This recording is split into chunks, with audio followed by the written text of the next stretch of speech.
las adicciones. Esto sobre las adicciones y el uso y abuso de sustancias en la UNI. Entonces, aquí tenemos a la licenciada Romina Soto. Ella es licenciada en psicología y actualmente está haciendo una maestría en neuropsicología clínica con especialidad en terapia cognitiva conductual y en adicciones y trastornos de la conducta alimenticia. Ella también es difusora de salud mental, como la mayoría de los panelistas aquí. Su cuenta de Instagram es @una.maga5, ahorita se lo voy a poner. Y bueno, aquí vamos a hablar de otro tema también súper tabú, que es el tema de las adicciones y las sustancias, que realmente actualmente no se trata como se debería, está totalmente satanizado, o sea, es muy difícil hablar de estos temas porque de inmediato hay un rechazo en la sociedad al tema, entonces nada más los jóvenes hablan de esto y pues entonces no pueden pedir ayuda y bueno, es algo muy complejo. Entonces, para nosotros universitarios que nos ha pasado, que nos hacen los antidopings, que no le puedes decir a nadie que tienes que hacer trampa porque luego si te descubren te van a expulsar, o sea, todo esto es un fenómeno muy fuerte que definitivamente el enfoque actual no sirve porque eventualmente hay mucho uso y abuso de sustancias y adicciones en la universidad. Entonces, pues, bienvenida, Romina. Muchas gracias por venir y pues vamos a empezar con esta conferencia. Mil gracias a ti, Miriam. Mil gracias a todos por estar aquí. Pues hoy vamos a platicar justamente de este tema que, como bien lo comenta Miriam, yo creo que es uno de los más estigmatizados dentro de la salud mental, el consumo de sustancias y las adicciones. Entonces, les voy a compartir mi pantalla para poderles compartir una pequeña presentación. Y lo más importante, bueno, algo con lo que a mí me gustaría comenzar esta conferencia, es que tratemos de cambiar el chip que tenemos con respecto al uso de sustancias. Esta hora de su tarde que me van a regalar, vamos a tratar de entender en un aspecto muchísimo más profundo y mucho más integral el porqué del consumo de sustancias. Más allá de esta gran etiqueta de adicción, que muchas veces se confunde el uso, consumo, abuso y dependencia de sustancias. Vamos a tratar de entender por qué los seres humanos tenemos esta búsqueda con respecto a ciertas sustancias que están en el exterior para regular nuestra conducta, para lograr ciertas sensaciones. Entonces, para empezar, me gustaría que nos metamos un poquito en la introducción del término de adicción, ¿no? El consumo de drogas no es algo nuevo. Desde los inicios de la humanidad se ha visto un patrón recurrente en los seres humanos y en otros seres vivos, impresionantemente, por probar o consumir sustancias del exterior para causar alteraciones en el sistema nervioso central. Esto se da desde los rituales aztecas hasta la época de la colonización. Desde siempre ha habido un patrón recurrente al consumo de ciertas sustancias fuera de del mundo de los fármacos, ¿no? Una cuestión más médica. Entonces es muy importante que nosotros sepamos que el consumo de sustancias ha estado en la humanidad durante muchísimos años, que no es algo nuevo, que no es algo exclusivo de la adolescencia, que no es una moda, que no es una situación que se haya dado en el occidente nada más, es una situación que ha sido parte de nuestra historia. Entonces, cuando nosotros hablamos de adicción, para mí es muy importante que definamos en primer lugar la adicción, porque la adicción no es lo mismo que un trastorno de abuso de sustancias y no es lo mismo que el uso, consumo y abuso de sustancias. La adicción es definida como la enfermedad primaria crónica que afecta el circuito de recompensa del cerebro, la motivación, la memoria y los circuitos relacionados. Aquí ya estamos hablando que la adicción es una enfermedad que tiene características psicológicas, que tiene características psiquiátricas, pero que también tiene características físicas, porque ya hay una modificación completa del circuito de recompensa de nuestro cerebro, del que vamos a hablar un poco más adelante. Entonces, para mí es muy importante, porque a veces nosotros usamos la palabra adicción muy a la ligera. Yo, dentro de mi plataforma en redes sociales, siempre he sido gran partidaria de romper los estigmas con respecto a la salud mental. Y el hecho de que yo, en ocasiones, use esta terminología de forma ambigua hace que los estigmas crezcan, tanto para mí como con la gente que me rodea, ¿no? Muchas veces nosotros decimos, ay, es que eres adicto al YouTube porque viste 3 videos el día de hoy. Entonces, dentro de mi semántica cerebral, dentro de los archiveros que hay en mi cerebro donde yo voy a clasificar, voy a decir, esto es la adicción, ver 3 videos al día. Y cuando conozco una persona que sí está en un proceso adictivo, es una persona a la cual yo me siento con el derecho de estigmatizar, porque pienso, no. Adicción es algo que pues no se ve así, ¿no? Tú, el hecho de que ya consumas otro tipo de drogas más fuertes, tú eres una persona que tiene una adicción a los opiáceos, no, eso ya es una cuestión de enfermedad y eso ya es locura. Y a veces esos estigmas son los que hacen que hagamos estas divisiones tan fuertes en el mundo de la salud mental. Entonces, entendamos en primer lugar que la adicción es una enfermedad.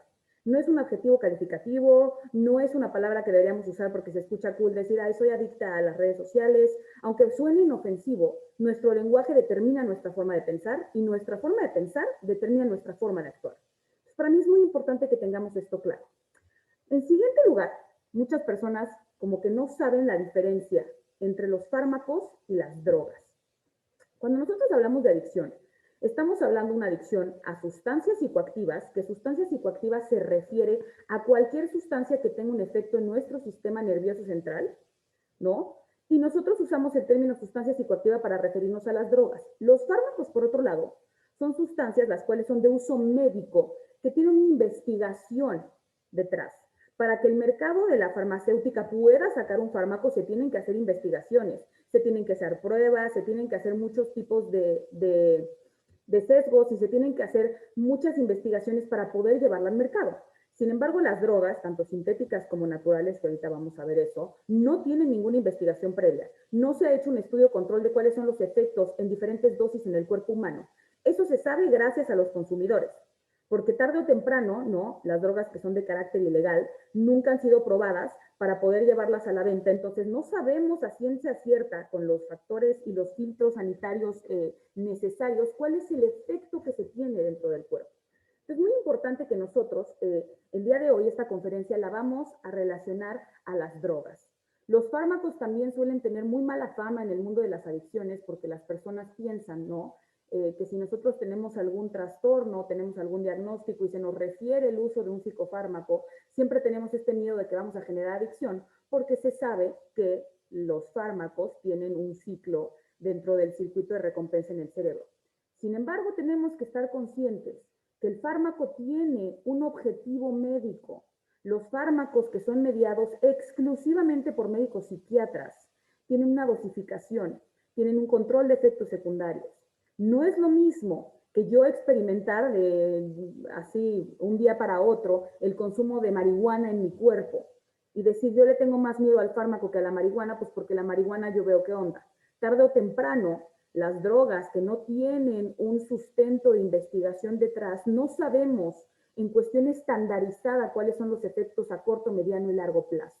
Entonces es muy importante que aprendamos a definir eso. Y aquí vamos con la clave de oro, ¿no? Las personas, yo creo que todos alguna vez en nuestra vida nos hemos preguntado, ¿seré adicto a algo? ¿No? Después de un fin de semana de borrachera, después igual de probar no sé, de probar la marihuana, inclusive cuestiones conductuales, ¿no? Cuando empezamos a hacer mucho ejercicio en redes sociales, ¿no? Llega esta pregunta a nuestras cabezas, bueno, ¿yo seré adicto? Y estos tres términos, sobre todo en sustancias psicoactivas, nos van a ayudar a clarificar por qué la adicción es adicción, por qué el uso es uso y por qué el abuso es abuso. Cuando nosotros hablamos de uso, estamos hablando de un contacto con las sustancias, el cual no implica un malestar clínico. ¿Qué quiere decir esto? Si yo soy una persona que los fines de semana suelo tomarme las copas que sean, dependiendo de mi metabolización, y sé perfectamente que solamente puedo tomar cuando no voy a manejar, cuando estoy en un ambiente seguro, en el momento en el cual empiezo a tener indicios de intoxicación, sé que es momento de tomar agua. El uso es una situación consciente. Cuando nosotros usamos una sustancia, la que sea, porque nosotros cuando hablamos de uso no solamente tenemos que restringirnos como a las sustancias conocidas como son la nicotina, el alcohol. Hay personas que también usan marihuana, hay personas que también usan cocaína, hay personas que también usan alucinógenos y son personas que no tienen una adicción y son personas que no tienen una dependencia. Esto suele hacer mucho ruido, pero nosotros tenemos que recordar que dentro del fenómeno de la adicción, el consumo de las sustancias es solo la punta del iceberg. Nosotros estamos hablando de un trasfondo mucho más profundo que involucra rasgos de personalidad, cuestiones contextuales, factores heredogenéticos.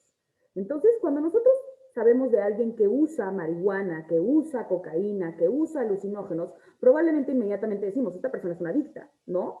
sin importarnos la frecuencia ni la intensidad del uso. Sin embargo, no es así. Hay personas que tienen la capacidad de usar este tipo de sustancias sin generar una adicción. Entonces, el uso es definido como esta relación consciente en el cual yo tengo una planeación y antelación a mi consumo. No soy una persona que digo, oye, me voy a ir el fin de semana a acampar con mis amigos y tengo ganas de fumar marihuana, tengo ganas de probar estas sustancias, ¿no? Ya hice un poco de investigación con respecto a qué pasa si uso estas sustancias, qué dosis debo usar. Es una cuestión que no está caracterizada por un acto impulsivo. Y esto nos cuesta mucho trabajo de entender. Nos cuesta mucho trabajo entender que hay personas que pueden tener un uso no patológico de las sustancias, porque las sustancias per se, ¿no? Como son el alcohol, como son la marihuana, la cocaína, los opiáceos, los alucinógenos, tienen propiedades y potencial adictivos muy fuertes. Y evidentemente, si nosotros tenemos dosis grandes de estas sustancias, si nosotros tenemos una frecuencia muy cercana del uso de estas sustancias, vamos tarde o temprano a llegar a un patrón patológico de abuso. Entonces es una línea muy delgada, pero es una línea existente. ¿Se puede usar las sustancias psicoactivas de forma responsable? Sí. Evidentemente, nosotros no podemos ignorar las propiedades de la sustancia, porque muchas veces la gente, cuando yo doy este tipo de conferencias y platico de eso, dicen, ¿cómo? ¿Yo puedo meterme heroína una vez y no hacerme adicto? Ojo, nosotros tenemos que estar conscientes de las propiedades de la sustancia. Si yo soy una persona que ya tengo un uso patológico de alcohol, soy una persona que tengo tabaquismo y soy una persona que igual, no sé, tengo una patología dual, la cual es un trastorno del estado de ánimo, probablemente que yo experimente, ¿no? Con los depresores, con los opiáceos, no va a ser la mejor idea y tarde o temprano voy a desencadenar un patrón adictivo o inclusive una adicción. El uso tiene que tener conocimiento. En el uso yo tengo que estar consciente lo más que pueda de mis condiciones psicológicas, físicas y saber hasta dónde puedo llevarme a mí mismo dentro de mi consumo. Eso es importante. Aquí reinan las funciones ejecutivas, nuestras áreas frontales, el juicio, la planeación, la planificación, la memoria, la atención, en donde yo estoy planeando de forma no impulsiva un consumo. Eso es muy importante. Muchas personas a mí me dicen, bueno, pero es que cómo es posible, ¿no? Que haya una persona que se pueda meter cocaína o una persona que pueda usar alucinógenos. Pero la realidad de las cosas es que sí existe el uso no patológico de estas sustancias. Evidentemente, si nosotros no somos candidatos por nuestras cuestiones hereditarias, por cuestiones de personalidad, tarde o temprano, ese uso nos va a llevar al abuso. El abuso ya sería como el siguiente escalón, en el cual reina la impulsividad. El abuso ya es una situación en la cual yo no tengo un juicio racional de mi consumo. El abuso se puede caracterizar cuando, ay, pues voy a salir a comer, tenía planeado echarme unas copas y me puse borracho. Ay, yo dije que iba a llevar mi coche, que iba a manejar, era una situación que yo tenía planeada y me ganó la fiesta, me ganaron los cuates y me puse borracho. Ay, yo la verdad estaba en el antro, ¿no? Una persona me ofreció una tacha, LSD, yo la verdad es que no sabía ni siquiera qué hacían esas drogas, no tenía intención de probarlas, pero pues ya en el carácter del momento la probé, me gustó y ahora cada vez que me echo unos drinks, pues me gusta disfrutar. Ahí ya hay una cuestión impulsiva en la que yo no estoy planeando, en la que no soy capaz de resistir, en la que no soy capaz de prever y quiero el refuerzo inmediato, quiero el placer inmediato. Entonces, cuando estamos en una línea de abuso, ¿no? Que muchas veces todos los seres humanos estamos en este estadio de abuso, es cuando empiezan un poco los problemas, es cuando empieza un poquito la concientización, es cuando empezamos a estar en sintonía y nos preguntamos, híjole, ya van varios fines de semana que salgo con mis cuates y me pongo borracho, ya van varios fines de semana que pierdo la conciencia o no sé, me porto grosero o se me van de las manos las cosas. Entonces aquí es donde empieza un poquito, ¿no? Este fenómeno adictivo y este patrón patológico, en el cual muchas veces en esta línea de abuso hay personas que lo identifican y regresan al uso, y hay personas que no pueden parar los actos impulsivos y caen en la dependencia. Esto es muy importante identificarlo. ¿Por qué? Porque cuando nosotros estamos en un estadio de abuso, muchas veces la sociedad, cuando estamos hablando de sustancias legales sobre todo, vamos a clasificarlas como nicotina y alcohol y marihuana entre paréntesis en nuestro país que ya está en curso de legalizarse. Muchas veces el abuso, por ejemplo, del alcohol es una actividad socialmente reforzada, ¿no? Muchas veces nosotros los mexicanos, que inclusive por cuestiones genéticas, etnográficas, tenemos mucha más tolerancia al alcohol y tenemos un patrón muy impulsivo de alcohol, en el cual nuestras fiestas, nuestros funerales, nuestras felices, nuestras tristes involucran mucho el consumo de alcohol, porque somos una cultura la cual le tiene mucho cariño a la borrachera.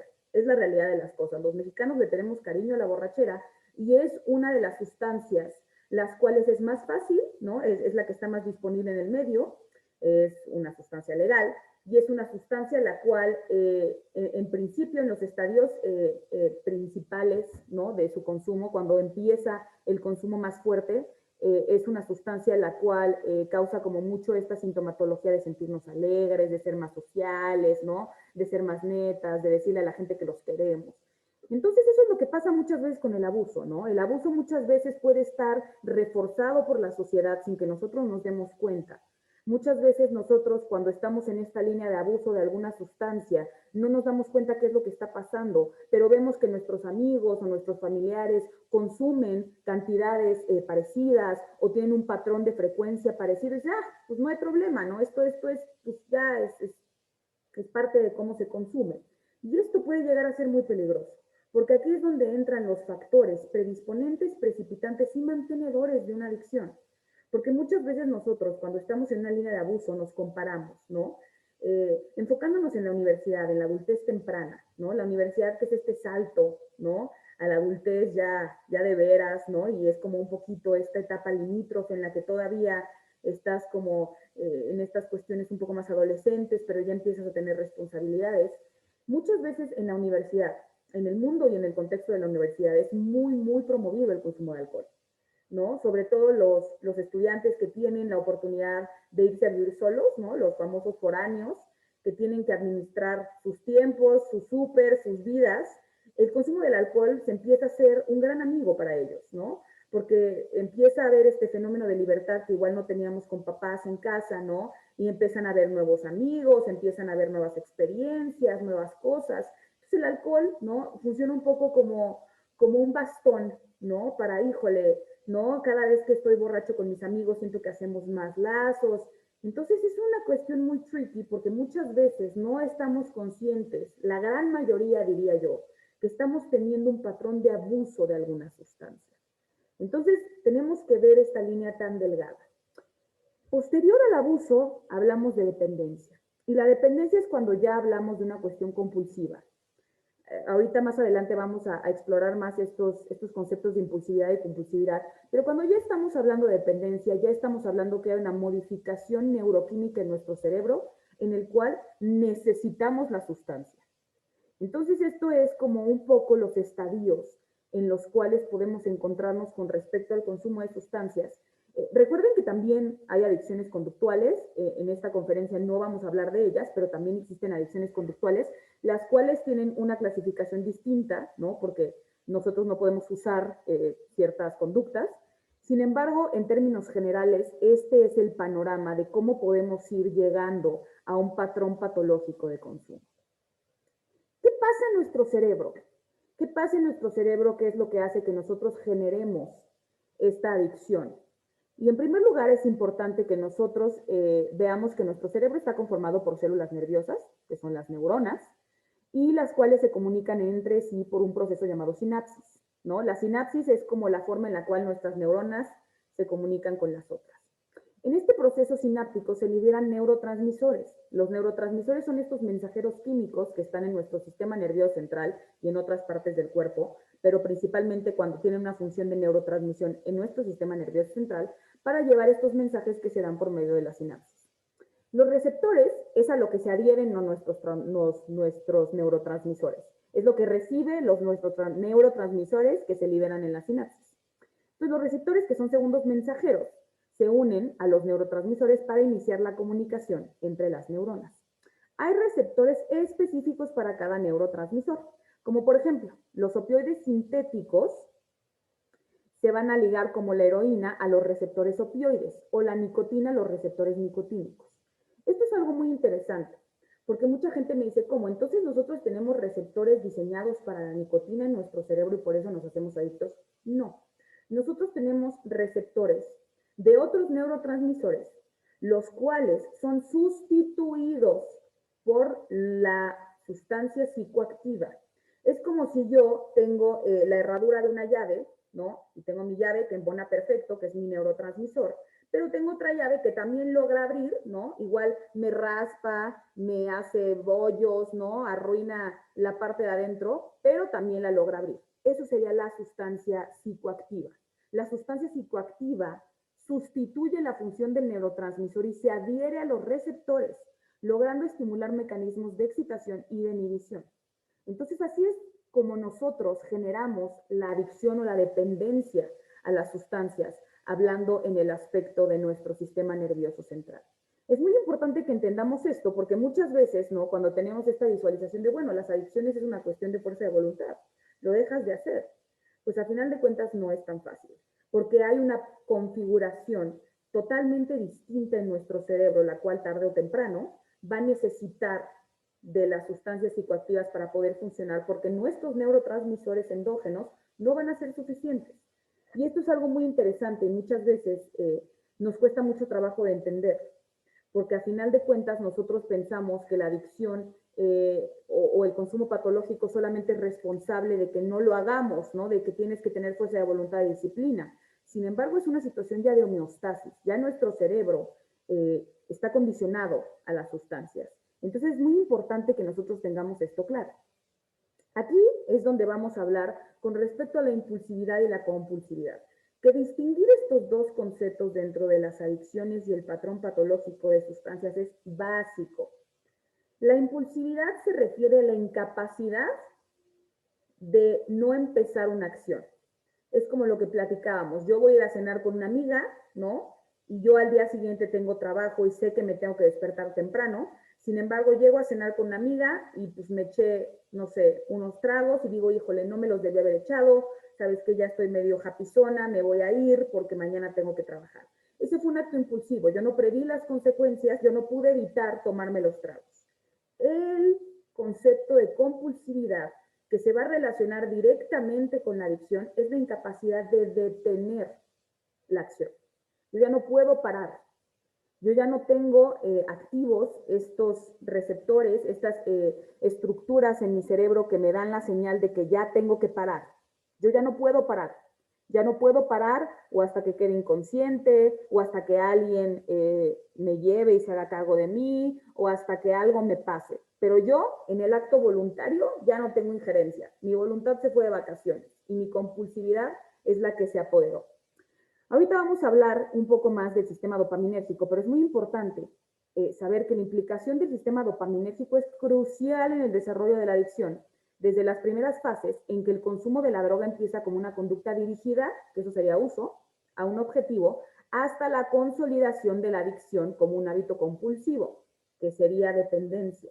Pues aquí chequen cómo nosotros empezamos en un estadio dirigido, en el que tenemos un contacto con la droga voluntario, en el que digo voy a tomar esto, voy a parar, voy a tomar este día no, voy a fumar mota este día no, voy a consumir cualquier sustancia este día no.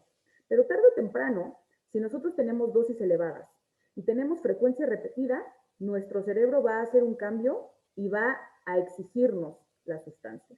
Entonces es muy importante que tengamos esto claro y que nosotros aprendamos a identificar, ¿no? En qué estadio estamos con respecto a nuestro consumo. Y aquí es donde vamos a hablar, ¿no? De los términos un poco raros que a veces me dice la gente que no entiende, pero recuerden que siempre, siempre, siempre están abiertas las dudas. Y aquí vamos a hablar del circuito de recompensa. El circuito de recompensa en nuestro cerebro es el encargado de mantenernos vivos. ¿Y cómo nos mantiene vivos? Por medio del placer.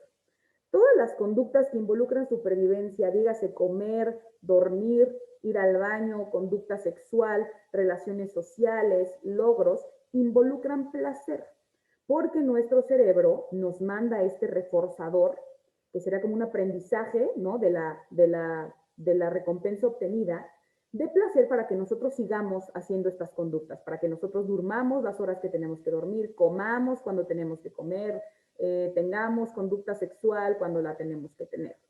Cuando nosotros hablamos de drogas, las drogas condicionan al circuito de recompensa dopaminérgico.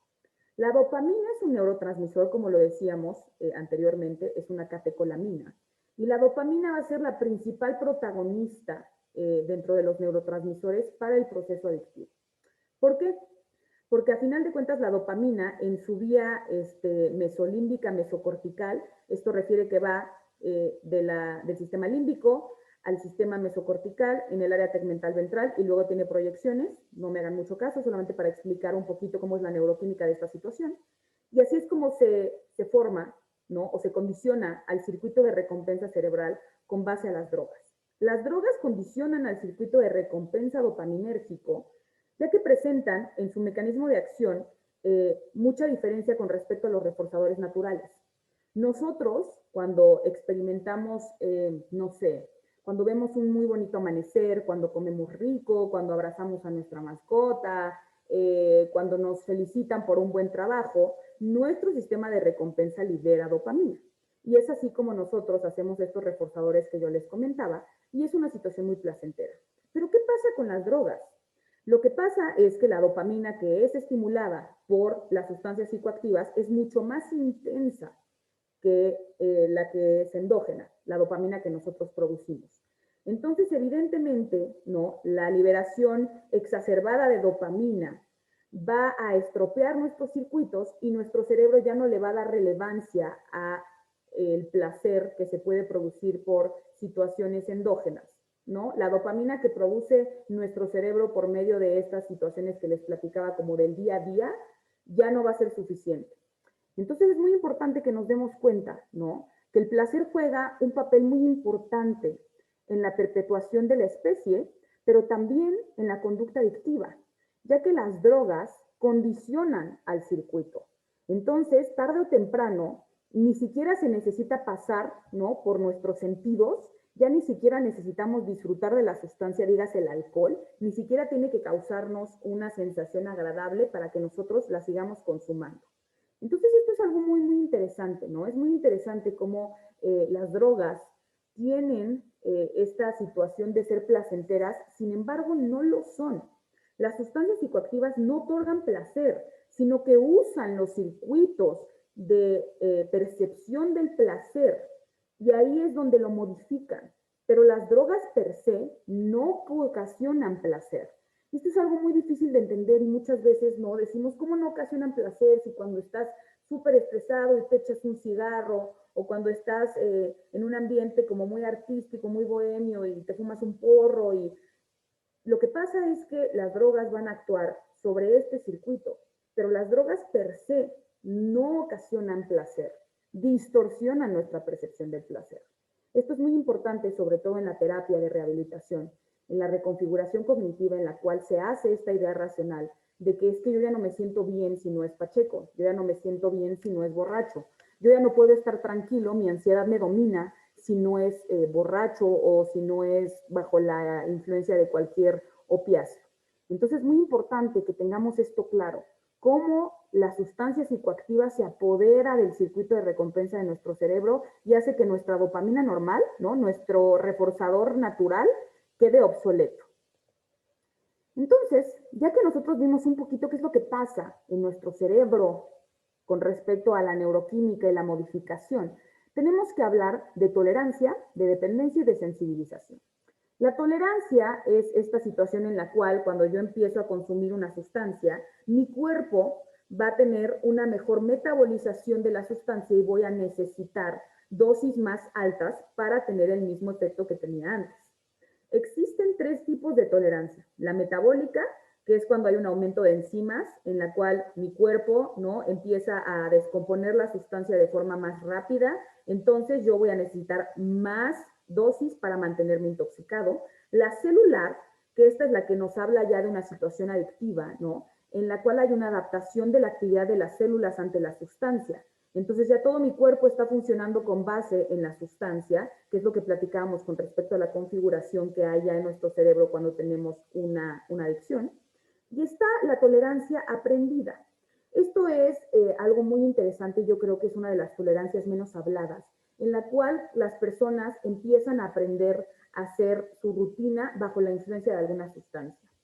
Me refiero a, yo ya aprendí a manejar borracho, yo ya sé ir a mi trabajo borracho, yo ya sé atender mi trabajo estando bajo la influencia de la cocaína, yo puedo ir a clases pacheco y nadie se da cuenta. Esta es tolerancia aprendida. Yo, por medio de los efectos de intoxicación, he aprendido a funcionar para poder hacer cosas de mi día a día intoxicado.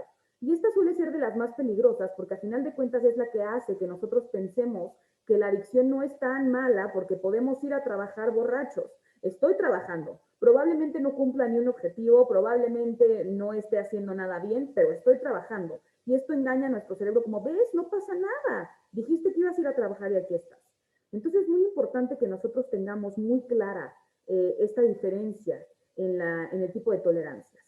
Con respecto a la dependencia, ¿no? La dependencia es cuando ya nosotros hemos modificado el funcionamiento de nuestro cerebro y necesitamos de las sustancias psicoactivas para funcionar, ¿no? La dependencia muchas veces está relacionada con la abstinencia, de la cual vamos a platicar posteriormente. Esto es muy importante porque cuando nosotros ya estamos en un estado de dependencia, ya vamos a experimentar síndromes de abstinencia mucho más fuertes, ¿no? Un ejemplo que podemos decir con respecto a la dependencia es que muchas veces las personas no perciben los síntomas de abstinencia como de abstinencia de la sustancia.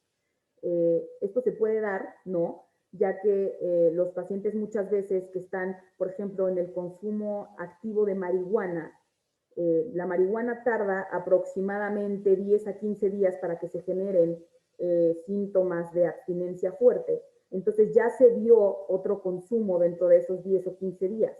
Entonces los pacientes dicen, oye, pues yo no tengo dependencia de la marihuana. Yo estuve 10 días perfecto, no me pasó absolutamente nada, ¿no? No tengo síntomas de dependencia, no tengo síndrome de abstinencia, perdón, entonces no tengo dependencia. Y no es así. Muchas veces la abstinencia va a estar condicionada a la farmacocinética, va a estar condicionada a la dosis. Entonces tenemos que tener muy buen ojo clínico para poder hablar de síndrome de abstinencia. Porque a veces nosotros confundimos la abstinencia muchas veces y pensamos que, no sé, el hecho de que yo tenga insomnio, si soy una persona que soy adicta al tabaco, se relaciona con mi estrés, no con que la nicotina es un estimulante del sistema nervioso central y chance yo no he fumado en las últimas 5 horas, entonces estoy en un estado de estrés que no me permite dormir y yo se lo voy a atribuir a que en el trabajo estoy muy estresado. Entonces es muy importante que nosotros aprendamos a identificar esto. Y la sensibilización sería lo contrario a la tolerancia. La sensibilización es cuando nosotros no tenemos las enzimas suficientes o tenemos menos enzimas para metabolizar sustancias y nos intoxicamos de forma más intensa con menos cantidad, ¿no? Muchas veces nosotros podemos ser muy tolerantes a ciertas sustancias y muy sensibles a otras, o conforme vamos generando tolerancia a ciertas sustancias, si nosotros ya generamos una tolerancia metabólica hacia el alcohol, tenemos una tolerancia cruzada hacia los opiáceos, aunque no los hayamos probado, porque a final de cuentas su funcionamiento depresor es parecido. Entonces nosotros muchas veces vamos generando estas tolerancias cruzadas que se van presentando en el policonsumo. El policonsumo es cuando nosotros ya empezamos a tener dependencia a muchas sustancias, ¿no? Y esto es un fenómeno muy común dentro de la adicción y dentro del patrón patológico, porque muchas veces ya no nos es suficiente con una sola sustancia y nuestro cerebro nos empieza a pedir un poquito más de todo el buffet. Entonces es muy importante tener bien diferenciados estos términos. Y como les platicaba, la abstinencia suele ser una de las grandes protagonistas de las adicciones, porque nos hablan mucho, ¿no? Del síndrome de abstinencia, y muchas veces las personas que están en un curso adictivo le tienen muchísimo miedo a la abstinencia, ¿no? En películas, en series, muchas veces hemos visto, ¿no? Estas historias de personas consumidoras y nos muestran como su cuadro de abstinencia, como lo peor que les pudo haber pasado y estos síntomas terribles.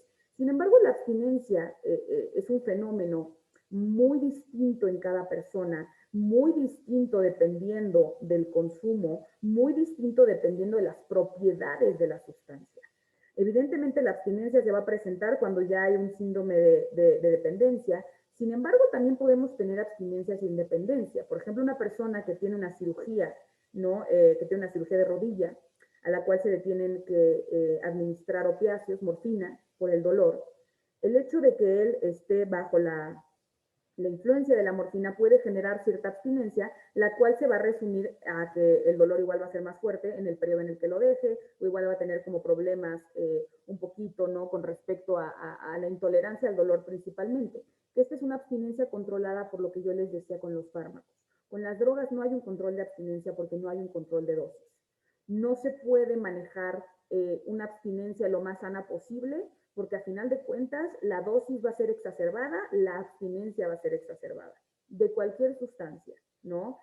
Hay muchas sustancias que tienen una vida plasmática media distinta, como la nicotina, entonces la abstinencia no la sentimos hasta que llevamos ya, no sé, 48 horas sin consumir ningún cigarrillo, o el alcohol, por ejemplo, que el síndrome de abstinencia del alcohol muchas veces se confunde con los síntomas de la resaca. Entonces muchas veces esto de no dejes llegar la cruda va encubriendo el síndrome de abstinencia. Entonces es muy importante que nosotros identifiquemos, ¿no? Que entre más grande sea el consumo, entre más consolidado esté el vínculo de dependencia, más grande va a ser la abstinencia, y aquí es donde se va a dar el trabajo terapéutico más fuerte, ¿no? Porque aquí es donde involucra que nosotros privemos a nuestro cerebro de algo que ya necesita, ¿no? Tenemos un poquito esta mala concepción de las personas adictas, ¿no? Que son personas irresponsables, ensimismadas, que solamente involucran, ¿no? Un poco de fuerza de voluntad, que no es tan difícil. Sin embargo, en esta parte ya nos damos cuenta que nuestro cerebro ya está funcionando con base a las sustancias. Entonces, no es solamente una situación de fuerza de voluntad. Las personas que son adictas tienen un síndrome inhibitorio de la corteza orbitofrontal y de todas las áreas frontales en las cuales se consolidan, ¿no? Las funciones ejecutivas, la ejecución, la planeación, la voluntad. Entonces nosotros muchas veces no nos damos cuenta que no es porque no quieran, que no es porque no tengan intención de dejar la sustancia, es porque no pueden. Y esto es algo que se tiene que tener muy claro cuando hablamos de cualquier patrón adictivo, ya sea de sustancias, ya sea de conductas, que nosotros tenemos que entender que es una enfermedad y que más allá de la responsabilidad que puede tener la persona por haber tenido el consumo, por cuando ya estamos en este estadio estamos hablando de una enfermedad que compromete la funcionalidad de planeación y de juicio racional de la persona. Entonces es muy importante que nosotros lo tengamos claro, ¿no? Porque muchas veces atribuimos el estigma a la responsabilidad. Entonces, cuando nosotros ya estamos en este estadio, ¿no? Cuando ya vemos que estamos inmersos en un patrón adictivo, tenemos que entender que la adicción es prima de los hábitos, ¿no? A mí una vez me preguntaron, ¿cuál es la diferencia entre una adicción y un hábito? Yo, ¿no? Pensé que era una pregunta muy fácil. Si yo se las hago, probablemente todos digan, es una pregunta muy fácil. Sin embargo, si nosotros lo vemos, ¿no? Como desde un aspecto exclusivamente neuropsicológico, entramos aquí en que lo que diferencia un hábito de una adicción es el malestar clínico. Y es aquí donde entran muchas y muchas de las discusiones con respecto, bueno, pero si yo soy adicto al ejercicio, ¿qué tan dañino puede ser? Bueno, pero si yo soy adicto a, no sé, a leer, ¿no? Porque ya se ha planteado, ¿no? No hay ninguna consolidación teórica científica de que puedan haber tantos tipos de adicciones como las que se han tratado de exponer, pero ya se trata una situación en la que muchas veces nosotros pensamos que podemos hacernos adictos a lo que sea, ¿no? Que podemos hacernos adictos a dormir. Y aquí es donde entra un poco la disyuntiva porque dormir, comer, la conducta sexual, esas son actividades que nos ayudan a mantenernos vivos. Entonces la adicción juega un papel muy interesante porque a final de cuentas yo no puedo dejar mi conducta sexual, no puedo dejarla porque es parte, ¿no? de mi modelo de supervivencia. Yo no puedo dejar de comer, no puedo alejarme por completo de la comida, como lo haríamos en una sustancia exógena como sería el alcohol, la marihuana, la cocaína. Entonces es muy importante que también tengamos eso claro. Y aquí cuando nos referimos a asociaciones, cuando ya hay un aprendizaje habitual, y es donde se dan los famosos triggers o disparadores, que muchas veces son estos momentos, circunstancias, olores, personas, canciones que nos llevan al consumo, que nos inducen en un estado de craving. El craving se define como este deseo incontrolable de consumo, ¿no? El craving también se ha visto, por ejemplo, en la alimentación, ¿no? Cuando De repente estamos viendo unas galletas de chocolate y es este periodo en el cual dices, me las tengo que comer, inclusive empiezas a salivar, ¿no? Se te dilatan las pupilas, tu cerebro inclusive te da una probadita de dopamina para que veas lo que viene, ¿no? Cuando te comes. Y esto es lo que pasa con el craving de las sustancias. Resistir al craving es definitivamente lo más difícil dentro del tratamiento de deshabituación, porque a final de cuentas el craving ya es una situación inconsciente que nos va a llevar inmediatamente al consumo. Aprender a identificar qué es lo que dispara nuestro craving definitivamente es una de las situaciones más difíciles. Grandes consumidores, ¿no? Por ejemplo, de alcohol, que inclusive ya están en remisión parcial, de repente me dicen, híjole, es que fui a una cena con un amigo que hace años no veía, inclusive no tenía relación con él en mis estadios de consumo y recaí, y no sé por qué.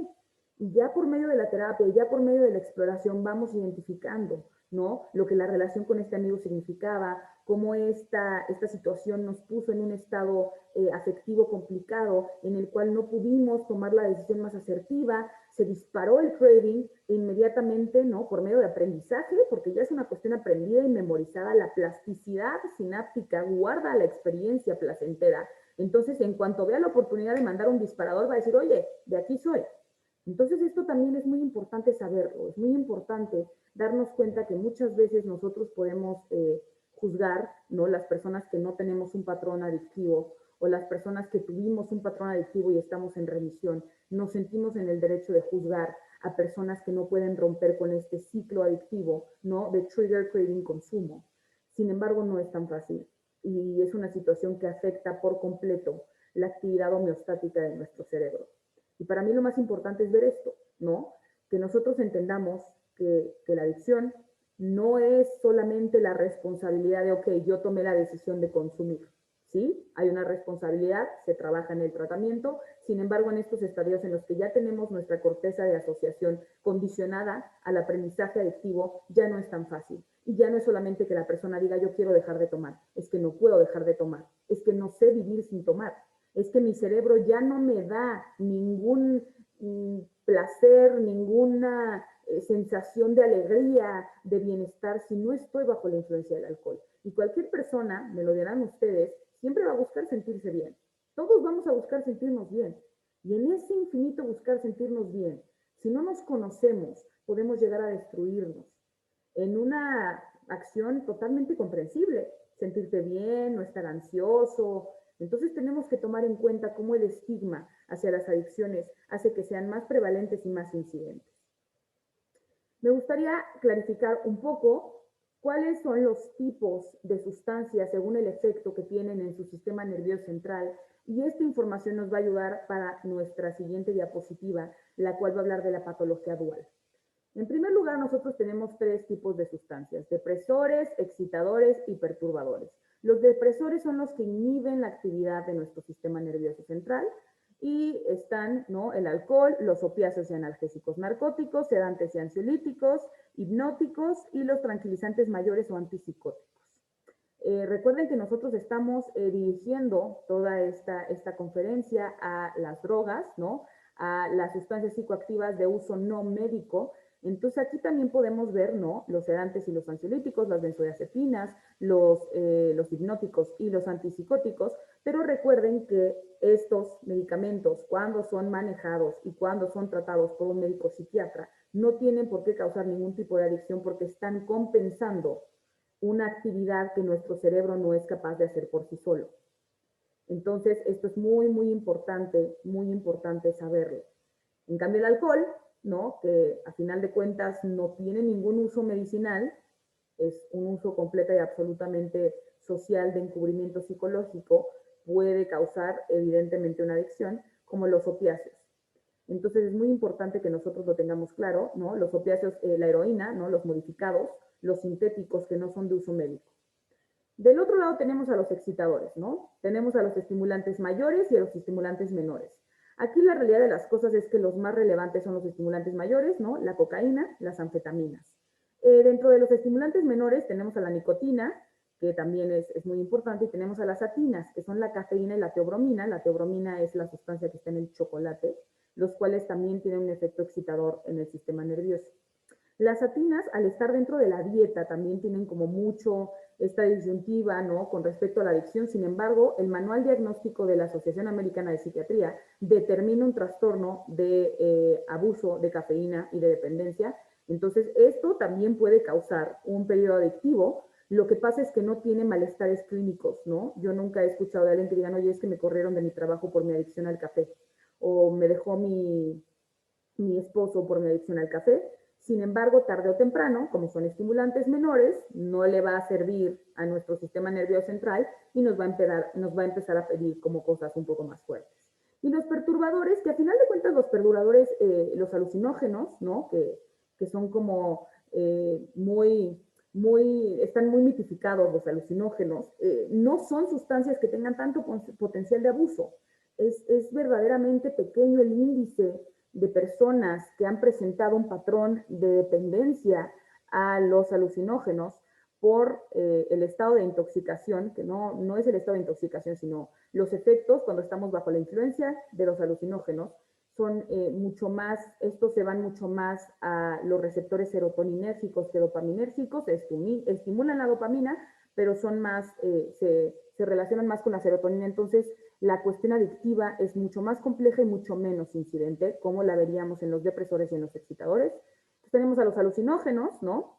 Tenemos a los agentes anticolinérgicos alcaloides de la belladona, tenemos a los analgésicos disociativos, tenemos a las drogas de síntesis y a los inhalantes. Algo muy interesante que yo quiero que ustedes vean aquí es que actualmente la marihuana está clasificada como un perturbador del sistema nervioso central, no como un excitador, no como un depresor. La gran mayoría de las personas pensaría que la marihuana es un depresor, sin embargo no lo es. Entonces la marihuana es una droga mucho más compleja de lo que pensamos y sobre todo en temas de salud mental. Y aquí me gustaría que hablemos un poquito de patología dual y la voy a aterrizar principalmente a las tres sustancias más consumidas por los adultos jóvenes y en general, ¿no? Por cuestiones de legalidad, que son el tabaco, ¿no? Que es cualquier producto de nicotina, porque ya no es solo el tabaco, ya existen los cigarros electrónicos, el vape, la marihuana y el alcohol. Entonces es muy importante que nosotros nos demos cuenta que la legalidad también es un aspecto muy relevante dentro del consumo de sustancias. El hecho de que una sustancia sea legal no solamente va a hacer que esté disponible, sino que también va a quitar un poco este castigo social, ¿no? de consumirla. Eh, los cigarros, la nicotina, ¿no? Que es el psicoactivo del que nosotros vamos a hablar, es una de las sustancias con mayor potencial de abuso, ya que cuando nosotros fumamos, cuando damos la primera calada del cigarro, tarda aproximadamente entre 7 a 10 segundos para que la nicotina se recapture en nuestros receptores de acetilcolina, ¿no? Entonces el efecto, al ser por una vía inhalada, es rapidísimo y esto hace que se convierta en una tolerancia crónica, ya que el efecto es muy rápido de elevarse, pero es muy rápido de bajarse. Entonces la nicotina causa una adicción muy compleja, porque a final de cuentas nosotros también no conocemos una intoxicación per se a nivel sistema nervioso central del tabaquismo. Las personas dejan de fumar por cuestiones médicas, no por cuestiones psiquiátricas. Y el tabaco es uno de los grandes enmascarados para las cuestiones ansiolíticas. Muchas veces, cuando nosotros nos referimos a patología dual, nos estamos refiriendo a la existencia de algún otro trastorno, ya sea del estado de ánimo, ya sea de personalidad, ya sea de la conducta alimenticia, que esté en presencia con un patrón adictivo o con una adicción. Y aquí es muy interesante porque a veces no sabemos qué fue primero, si el huevo o la gallina. No sabemos si yo desarrollé un trastorno de ansiedad generalizada después de mi consumo de nicotina o yo tenía un trastorno de ansiedad generalizada, no lo identifiqué y en mi afán de automedicarme encontré la nicotina y lo usé para ese fin. Entonces aquí es donde tenemos que tener muy claro, a mí la adicción a la nicotina como exfumadora y como una persona que fumó de forma muy intensa varios años, creo que esta es una de las adicciones que más encubre cuestiones psiquiátricas, aunque no nos demos cuenta. Encubre cuestiones del trastorno de estado de ánimo, dígase depresión, también encubre muchas cuestiones ansiolíticas, encubre muchas situaciones obsesivo-compulsivas, encubre también muchos trastornos de la conducta alimenticia que los vamos a hablar posteriormente. Muchas veces el cigarro se vuelve lo que nos hace sentir saciados y dejamos de comer. Entonces, la realidad de las cosas es que no hay una campaña de prevención de aspectos psiquiátricos con respecto a la nicotina. Todo el tiempo vemos, ¿no?, en las cajetillas ratas muertas, senos cancerígenos, dientes, EPOC, y al final de cuentas sí, son las consecuencias terribles, indiscutibles, físicas que va a causar tarde o temprano el tabaquismo. Sin embargo, no nos damos cuenta que el tabaquismo puede tener esta consolidación tan fuerte con nosotros porque está encubriendo un trastorno psicopatológico. Entonces, esto es algo que a mí me gustaría que tuviéramos claro, ¿no? El tabaco tiene 3 tipos de tolerancia y de dependencias, ¿no? Porque tiene la tolerancia química, que ya la platicamos un poquito cómo la nicotina sustituye la acetilcolina en nuestro cerebro. Tiene la dependencia psicológica, ¿no? El cigarro se vuelve amigo, se vuelve cuate, se vuelve compañero de cruda, se vuelve para cuando me estreso, para cuando tengo examen, para cuando tengo que trabajar, para cuando estoy en la fiesta. Y también tiene una dependencia social, la cual cada vez es más baja, porque cada día es mucho más como grande esta versión hacia el cigarro, pero tenemos los nuevos productos, ¿no? Como es el vape, que el vape tiene aproximadamente el cuádruple de nicotina que un cigarrillo, entonces en cuestiones adictivas es igual de adictiva y cualquier sustancia inhalada, cualquier sustancia que entre por las mucosas de nuestros pulmones va a afectar, porque nuestros pulmones están diseñados, ¿no?, solamente para poder limpiar el oxígeno y poder enviarlo a nuestro cuerpo con Perdón, Romina. Entonces, ¿es más perjudicial un vape que el tabaco? Yo dejé de fumar en febrero. Empecé a fumar desde los 10 años. Voy a cumplir 30. Dejé de fumar en febrero, pero empecé con el vape precisamente como para que no me diera ansiedad y esta onda. Y pues ahora ya lo voy a dejar, yo creo también. Mira, Janet, en cuestiones físicas orgánicas, yo desconocería el daño, ¿no?, progresivo que puede tener el vape. A final de cuentas, es un producto que tiene 3 químicos contra un cigarro que tiene más de 2000.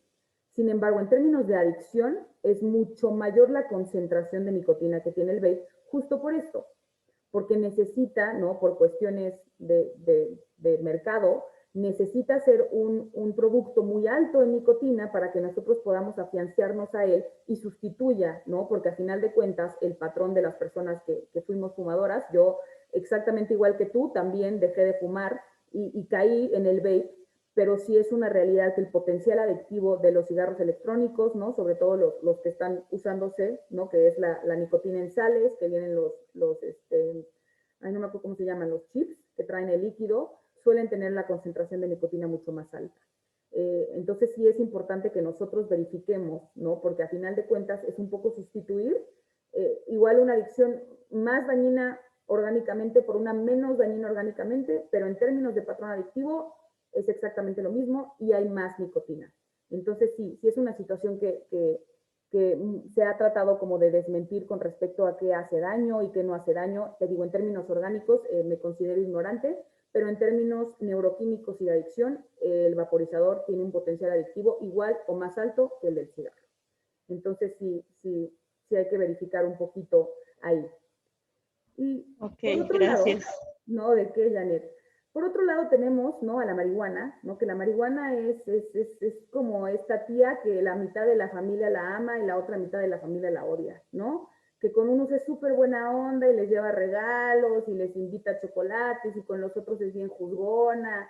Y la marihuana yo creo que es una de las drogas también más relacionadas con cuestiones psicopatológicas, ¿no? La realidad de las cosas es que en nuestro país el consumo de marihuana ha tenido una mucho mayor incidencia con respecto a las nuevas regulaciones políticas que buscan la legalización de esta sustancia, ¿no? Empezó tratándose por una cuestión medicinal, ¿no?, tratar de usar como las cuestiones médicas benéficas de la marihuana. Sin embargo, ya se está hablando de una legalización, ¿no?, para el uso recreativo. Entonces la marihuana, como yo les decía, es una droga muy compleja. Es una droga que tiene muy buena o muy mala reputación, porque a final de cuentas hay personas que identifican a la marihuana como una sustancia, ¿no? Mucho menos dañina que la del alcohol. Y les digo, esto sería una discusión en la cual necesitaríamos unas 25 horas. Sin embargo, la marihuana, ¿no? Nosotros tenemos que entender a diferenciar el tetrahidrocannabinolidol, que es el THC, ¿no? Es el elemento activo de la marihuana, y el CBD, que también está muy de moda, ¿no? Estos dos componentes es lo que hacen la marihuana. Sin embargo, alrededor de los últimos años, ¿no? El THC ha tenido un incremento en la nueva producción de marihuana, ¿no? Antes había aproximadamente entre un 4 y un 6% de THC, ¿no? En las plantas de marihuana, y actualmente por medio de alteraciones genéticas en la siembra, se considera que hay un 20% o inclusive mayor, ¿no? Esto fue realizado en un estudio por Metzman en 2010. Entonces, aquí podemos darnos cuenta que el hecho de que la marihuana sea orgánica no la exime de tener alteraciones genéticas dentro de la siembra, ¿no? En el ámbito de la agricultura. Y esto es algo que muchas veces hace que las personas piensen, ¿no? Que los múltiples cannabinoides, ¿no? El CBD y el THC que están interactuando sea como muy, que no sea peligrosa con respecto a que es orgánica y que es una planta, pero esto es un mito. Y a final de cuentas nosotros tenemos que darnos cuenta que la marihuana es una droga la cual tiene como muchas contradicciones a nivel cognitivo. ¿Por qué? Porque como yo les decía, la marihuana no es ni un depresor ni un estimulante. La marihuana puede tener funciones tanto de depresor como de estimulante del sistema nervioso central, dependiendo de los receptores, porque hay muchísimos cannabinoides, y también dependiendo del tipo de marihuana, ¿no? Porque nosotros sabemos que hay, ¿no? La marihuana sativa, la marihuana índica. Con respecto al uso que se le está dando a la marihuana, voy a hablar del THC principalmente porque el CBD ya tiene como otro proceso, ¿no? Ya está la comercialización del CBD, ya se utiliza el CBD para muchas cosas, ¿no? Hemos visto que el CBD se utiliza para ansiedad, anticonvulsivo, etcétera, etcétera, para dolores. Sin embargo, el THC, que es el elemento activo, ¿no? El cual muchas veces puede causar los problemas de dependencia física, que no son tan evidentes como pueden ser los de otras sustancias, por el efecto que tiene la marihuana, que hoy en día, por más estudios que se han hecho, todavía no se consolida muy bien las estructuras en las cuales la marihuana tiene un efecto mayor. Se sabe que no se adhiere al tallo cerebral donde se regulan, ¿no? Nuestras funciones de supervivencia, como es la respiración, la frecuencia cardíaca, ¿no? Como serían los opiáceos, y sabe que tiene un efecto a nivel más frontal. Lo que yo les platicaba, ¿no? Nuestra corteza orbitrofrontal, nuestra corteza dorsolateral, donde se regulan cuestiones de motivación, cuestiones de inteligencia, cuestiones de juicio.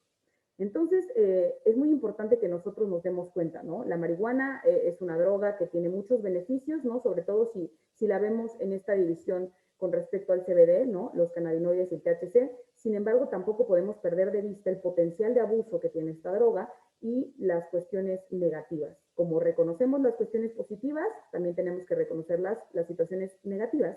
Y a final de cuentas, ¿no? Los cannabinoides sintéticos, los cuales son los que nosotros usamos muchas veces, ¿no? Las personas que consumen marihuana, son los que van a causar mayor perturbación del sistema nervioso central.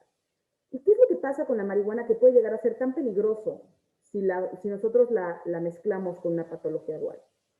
El uso de la marihuana, ¿no? Principalmente va a empezar con un uso recreacional, ¿no? Es una droga que en los primeros estadios de consumo y en dosis pequeñas, ¿no? Tiene un efecto relajante inhibitorio. Es una droga que inclusive es muy noble, ¿no? Con los efectos, ¿no? Las personas que ya generan tolerancia pueden hacer muchas cosas bajo la influencia de la marihuana, ¿no? Es una droga que también es inhibitoria, ¿no? Como el alcohol. No podríamos manejar, ¿no? Aquí hay muchos discursos con respecto a las áreas motrices y a las inhibiciones que hay de la marihuana. Sin embargo, es muy importante que nosotros tengamos cuenta. Alina Pérez dice, yo sé que nuestro cuerpo produce cannabinoides. Sí, el CB1 y el CB2 que produce nuestro cuerpo, pero también, como les decía, la planta de las marihuanas, la planta de marihuana hoy en día también involucra, ¿no? Cannabinoides sintéticos por las alteraciones genéticas que hay de la planta femenina de la marihuana, que es la que se usa usualmente, y con la que también se puede llegar a hacer, ¿no?, el aceite de hashish y todo ese tipo de cosas. A final de cuentas, ¿no?, como yo les decía, la marihuana, al tener un efecto en nuestra corteza dorsolateral, órbitofrontal y medial frontal, puede tener un efecto antimotivacional. ¿Qué quiere decir esto? Que la marihuana, al añadirse en estas cortezas, ¿no?, que al final de cuentas nuestra corteza cerebral es nuestra estructura más desarrollada, puede causar alteraciones desde nuestro coeficiente intelectual, ya que inhibe el funcionamiento de estas cortezas, entonces hay un déficit cognitivo, hay un déficit de memoria, y entonces baja nuestro coeficiente intelectual, hasta llegar a un estado de anedonia. La anedonia es uno de los síntomas característicos de los trastornos depresivos, en los que nuestro cuerpo ya no es capaz de producir motivación y placer. Y si nosotros somos personas que tenemos antecedentes de deficiencia de serotonina o deficiencias de neurotransmisores, podemos generar un estado depresivo, o podemos generar una distimia, o podemos generar periodos en los cuales se caractericen como este síndrome amotivacional, en el cual son personas las cuales ya no le encuentran como sentido absolutamente a nada, ¿no? Y son personas que inclusive motrizmente empiezan a tener muchas afectaciones, empiezan a tener afectaciones en motricidad fina.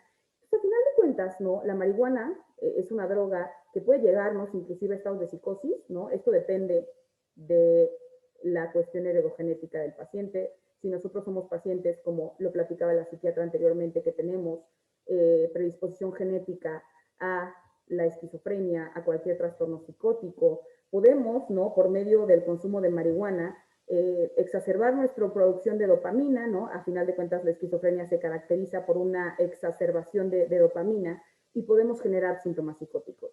Entonces, la marihuana, evidentemente, no puede ser una droga con muchísimos beneficios, pero también tenemos que tener cuidado.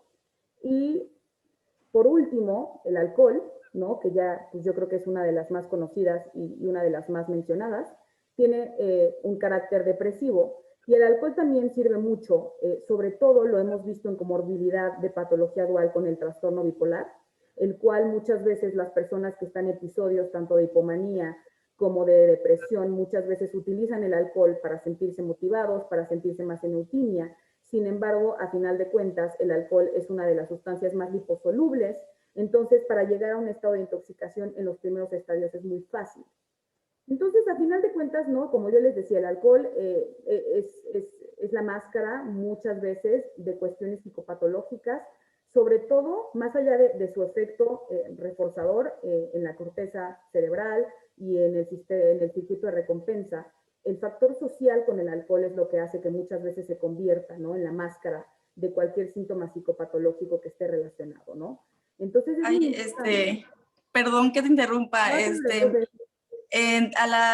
supone que a las 5 tenemos la conferencia de trastornos alimenticios. Entonces tú, bueno, para los que están aquí para esa conferencia, ya vamos a empezar. Va a ser la misma conferencista, la licenciada Romina. Ya la presenté, pero bueno, está estudiando neuropsicología y es especialista en estas dos cosas, adicciones y trastornos alimenticios. Entonces, pues ahí, si quieres, pues ir cerrando y pasando de que a la otra conferencia. Sí, súper, Muy Miriam. padre todo lo que me dijiste, está mucha información súper valiosa. No, hombre, gracias. Y principalmente es eso, ¿no? Esta sustancia es una pequeña síntesis de cómo pueden funcionar, ¿no?, para automedicar cuestiones psicopatológicas. Creo que es súper importante que nos demos cuenta muchas veces que es mucho más grande el estigma psiquiátrico que el estigma de consumo. Y a final de cuentas, tenemos que tener claro que es mucho más probable, si nosotros somos personas que tenemos síntomas psicopatológicos, es mucho más probable que desarrollemos una adicción tratando de automedicar, que si vamos con un médico especialista, el cual puede ayudar a regular los déficits que podemos tener a nivel neuroquímico. Entonces, pues muchísimas gracias a todos los que están. Espero que haya sido de su gusto, ¿no? Siento que estos son temas muy importantes, son temas muy estigmatizados. El trastorno por consumo de sustancias, ¿no?, es, yo creo que el más estigmatizado dentro de la salud mental. Y creo que siempre es bueno como abrir nuestro panorama. Entonces agradezco aquí en el chat, Alina, gracias a ti, qué bueno, gracias por tus contribuciones y tus preguntas. Paulina, muchas gracias. Recuerden que cualquier duda, cualquier inquietud, Ahí les compartió, les voy a poner en el chat mi usuario de Instagram. Cualquier persona que le guste, no sé, que quisiera tener un poco más de bibliografía con respecto al tema, que le gustaría o que conoce a alguna persona que esté teniendo cierta sintomatología, me pongo a sus órdenes y muchas gracias por regalarme este tiempo de su tarde.